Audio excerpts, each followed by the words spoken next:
From the TommyMedia.com newsroom, I'm Willie Faust. Jordan Bolger had 14 of his game-high 20 points in the second half to lead Concordia Moorhead to a 72-66 win over the number 2 ranked St. Thomas men's basketball team Saturday in Moorhead. The loss snapped the Tommies' 16-game winning streak. The men are back in action tonight as they take on St. Olaf at 7:30 p.m. at Shanneker Arena. Be sure to check Tommy Media for a live broadcast of tonight's game. The number 2 ranked women's basketball team clinched the outright MIAC Women's Basketball Regular Season Championship with Saturday's 62-50 win at Concordia Moorhead. Guard Jenna Doctor led the way for the Tommies, scoring a game-high 16 points.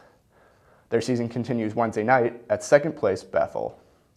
Trailing 2-1 after 2 periods, the women's hockey team came back to score a pair of goals in the third to capture a 3-2 win over 5th-ranked Gustavus on Saturday afternoon in St. Peter. Forward Courtney Umland led the comeback, recording all 3 of the Tommy goals. The team returns to the ice on Friday when they travel to St. Cloud for a game against St. Benedict. For TommyMedia.com, I'm Willie Faust.